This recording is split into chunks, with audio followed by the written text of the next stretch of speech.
Nós temos agora 8h08. Nosso convidado aqui no Jornal da CBN é o ministro Romero Jucá. Ministro Romero Jucá, bom dia para o senhor. Bom dia, Milton. Prazer falar com você. Ministro, estamos aqui em contato com o senhor à medida que hoje o jornal Folha de São Paulo divulgou reportagem na qual haveria um diálogo entre o senhor e o ex-presidente da Transpetro, Sérgio Machado, isso ocorrido no mês de março. Neste diálogo há sinais de que os senhores falariam sobre a Operação Lava Jato e uma preocupação em relação a essa operação. Primeiro eu lhe pergunto o seguinte, o senhor manteve este diálogo com o Sérgio Machado? Eu estive com o Sérgio Machado, ele foi ao meu gabinete num determinado momento, não sei se em fevereiro ou março, né, conversou rapidamente sobre a questão do PMDB, da mudança do diretório e puxou o assunto dessa questão desse quadro da operação e o quadro do país. Ele esteve também, um dia pela manhã, enquanto eu estava tomando café de manhã cedo, ele chegou na minha casa para conversar também e conversei com o Sérgio Machado, sem nenhum tipo de problema. E esse diálogo que o senhor leu no jornal, imagino que já tenha visto essas declarações, o senhor confirma que ele ocorreu? Não, confirmo. Veja bem, eu tive uma conversa com ele que não foi só esses pontos, né? Na verdade, ali estão frases pensadas, né? Mas a conversa ocorreu, sim. Quando o senhor diz tem que mudar o governo para estancar a sangria, se referindo à Operação Lava Jato, o senhor estava querendo dizer o quê? Não, primeiro o seguinte, eu não estava me referindo à Operação Lava Jato. Eu disse, nós estávamos conversando sobre a economia do país, a situação de gravidade, e eu tenho dito isso em entrevistas, disse no Roda Viva, disse nos artigos e nas matérias de jornais, que entendia que o governo Dilma tinha se exaurido, que nós tínhamos que ter um novo governo, que o eixo do novo governo não podia ser a Operação Lava Jato, que estava paralisando o governo, e que essa sangria, eu me refiro à situação de gravidade econômica e social do país, né? Nós estamos com o país paralisado, sangrando, o desemprego aumentando, o crescimento negativo, né? Então essa é uma realidade que tem que ser mudada. E entendia, na época, disse que o governo Michel Temer teria condição de construir um outro eixo na política econômica, social e na própria política, fazendo com que o país pudesse mudar de pauta. Isso eu tenho dito abertamente, tenho defendido isso e é o que eu penso. Nessa mudança de pauta, haveria uma mudança também no ritmo da Operação Lava Jato? Não, eu defendo, e o presidente Michel também, que haja uma aceleração da investigação, exatamente para delimitar quem é culpado e quem não é culpado, para delimitar quais são os crimes, quem são os políticos envolvidos ou não, porque hoje, ao ser mencionado alguém, vira todo mundo, parece que tem o mesmo tipo de envolvimento, e isso não é verdade. Quer dizer, o Ministério Público, ao dizer que alguém é citado, coloca uma nuvem negra em cima de toda a classe política. E isso tem que definir quem tem culpa e quem não tem culpa. Outra coisa que tem que ser delimitada é as empresas que são criminosas, que tipo de penalidade elas vão pagar, para que a ação e os investimentos sejam retomados.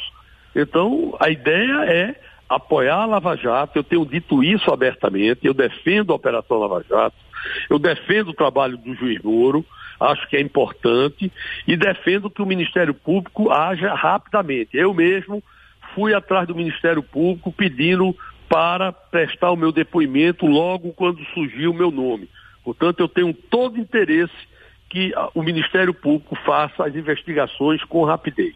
Quando o senhor se refere a Sérgio Moro e faz uma citação à Torre de Londres, que seria uma referência a execuções e torturas, local onde ocorreu execuções e torturas, isso é sinal de uma defesa de Sérgio Moro?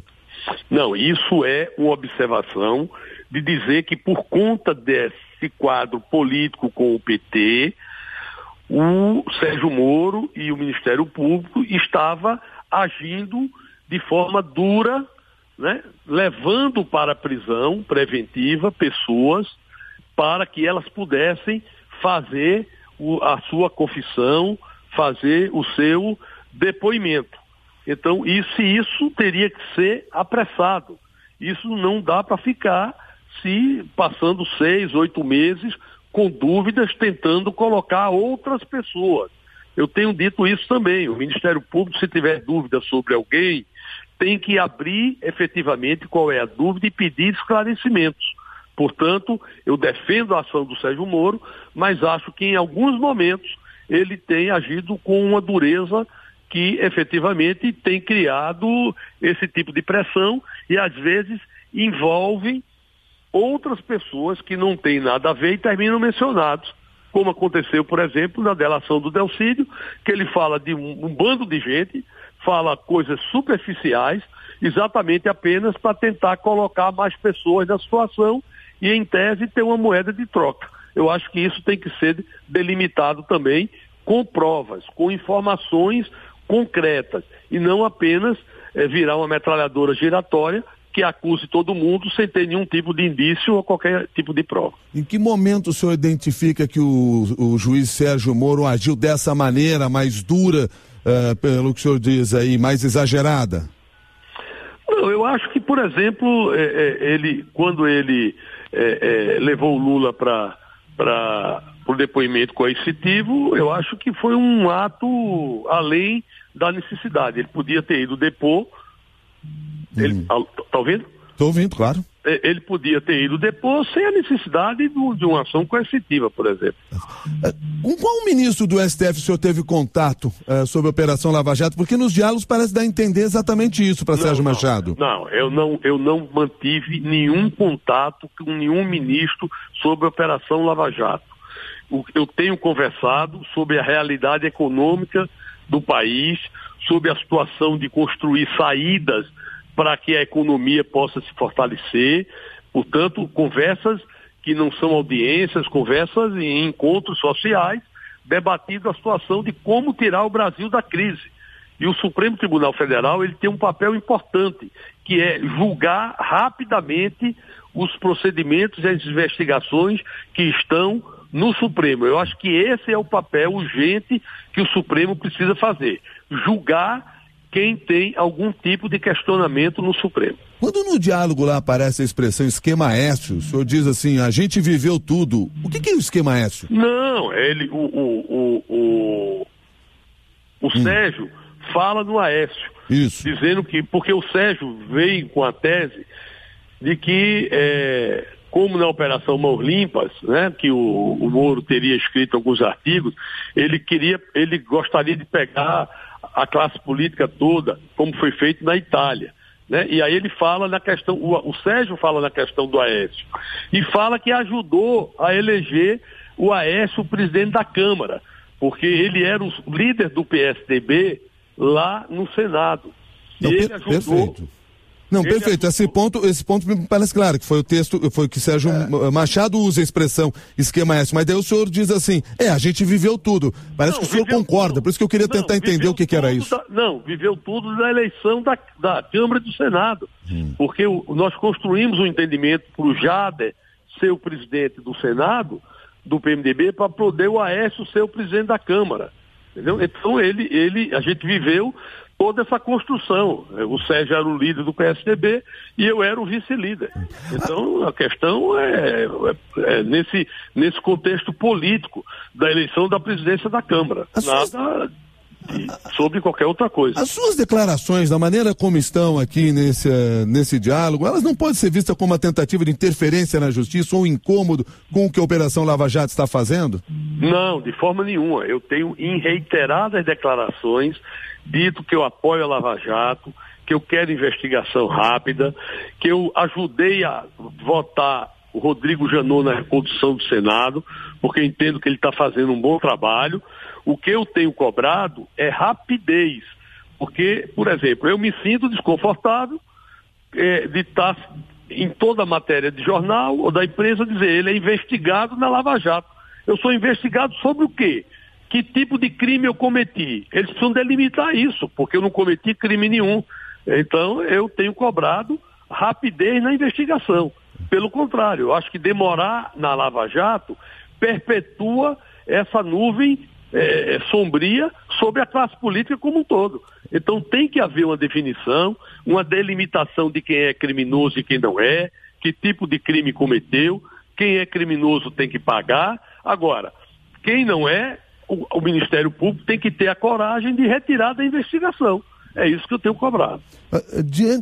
Aliás, o senhor tem ideia de quem gravou? Teria sido o Sérgio Machado que gravou esse diálogo? E com que objetivo? Essa conversa eu tive, eu e ele, né? Então... Não havia mais ninguém com o senhor? Não havia mais ninguém, não foi por telefone, ele me procurou pessoalmente, então eu vou aguardar. Eu não tenho o teor da gravação, né? Eu estou falando pelo que eu me lembro da conversa e pelos pontos pinçados que estão na matéria. Tá? Agora... Na matéria, da minha parte, não há nenhum tipo de colocação contra a operação, não há nenhum tipo de colocação a favor de barrar qualquer coisa, de interferir em qualquer situação. Eu estou muito tranquilo quanto a isso. Mas, ministro, dá uma sinalização de um incômodo em relação no mínimo, um incômodo em relação à operação. Pelo menos da maneira como está escrita. Por isso que nós estamos aqui tentando esclarecer isso com o senhor. Eu estou incomodado porque eu estou sendo alvo, né, há um tempo longo de insinuações que os meus adversários usam contra mim e que não ficaram esclarecidas. Então eu quero saber o seguinte, determinada empresa legal, estabelecida, doar recursos para o PMDB, para uma campanha política, isso é crime ou não é crime? Na minha avaliação, não é crime. Então eu quero que se diga efetivamente de que tipo de desconfiança há sobre mim. Ilações não podem comprometer a reputação das pessoas. Então o Ministério Público ele tem que ter rapidez nesse tipo de investigação e o Supremo tem que ter rapidez no julgamento, exatamente para separar o joio do trigo, quem tem culpa de quem não tem. Ministro Romero Jucá, diante dessa gravação, dessas acusações que surgem também, o senhor não se sente constrangido em permanecer no governo Michel Temer? O senhor pretende falar com o presidente Michel Temer sobre esse assunto? Quem sabe até colocar o seu cargo à disposição? Não, primeiro eu não me sinto constrangido porque eu não estou fazendo nada errado, né? Qualquer dessas menções e investigações, eu estou muito tranquilo à disposição de dar qualquer esclarecimento. Tenho reiteradas vezes dito, numa democracia madura, do presidente da República a qualquer servidor público, qualquer um pode ser investigado se houver alguma dúvida. Não há nenhum demérito em ser investigado. O demérito é ser condenado. Então, eu estou tranquilo contra qualquer forma de investigação que possa ocorrer sobre mim e, portanto, não me sinto sem condições de trabalhar, quer seja como ministro, quer seja como senador. Portanto, da minha parte, não há nenhum tipo de problema, nenhum tipo de impedimento ou qualquer tipo de sentimento que me crie qualquer constrangimento. Pelo contrário, o constrangimento que eu tenho é o Ministério Público não ter se pronunciado ainda sobre as investigações à minha pessoa. O senhor se sentiu coagido por Sérgio Machado nessa conversa, ainda levando em consideração o fato de agora saber que ela inclusive está sendo gravada? Não, veja bem, ele veio falar, ele levantou temas do PMDB, temas da questão do rito do impeachment, questões políticas, falamos de família, né? Eu perguntei como é que estava a família dele e tudo mais, né? E ele levantou alguns desses pontos que ele tentou levantar. Você vê que o que ele fala, em tese, algumas coisas eu não corroboro, eu não tenho nenhuma posição, não vou entrar no mérito da situação pessoal dele, eu não conheço os detalhes da investigação dele, entendeu? Mas da minha parte, o que eu falei, eu tenho dito abertamente em entrevistas. Portanto, não tem nenhum tipo de questão diferente que não possa ser explicada, que não possa ser comentada. O senhor pretende fazer o que diante desses fatos agora? Eu pretendo dar qualquer esclarecimento. Os jornalistas que estão me procurando, eu estou falando, porque eu não tenho nada a esconder, nem nada a que me retratar ou qualquer coisa dessa. E pretendo continuar trabalhando, fazendo o que eu tenho que fazer. Hoje eu tenho que cuidar da aprovação do déficit fiscal, que é um problema para o governo aí, e está dentro desse quadro de dificuldade que foi herdado do governo Temer. E esses grandes desafios aí do governo Temer não acabam sendo prejudicados em função de tudo isso? Até por isso lhe perguntei anteriormente aí se de um afastamento seu do governo, em função disso, não pode acabar perdendo o foco do que é importante para o governo? Não, porque eu não mudo meu foco, eu não estou preocupado com isso, eu estou dizendo a você. Tá. Investigação para mim da Lava Jato é algo que eu cobro que seja feito rápido, eu não tenho nenhum temor, nenhuma preocupação, eu não passo um minuto do meu dia pensando nessa questão. Eu não estou preocupado com isso, estou muito tranquilo. Então eu estou gastando todo o meu foco, toda a minha energia e minha experiência em ajudar o governo do presidente Temer a retomar o crescimento do país, a mudar essa pauta que nós precisamos ver. Tá? Ministro Jucá, quero agradecer a sua gentileza de nos atender aqui no Jornal da CBN.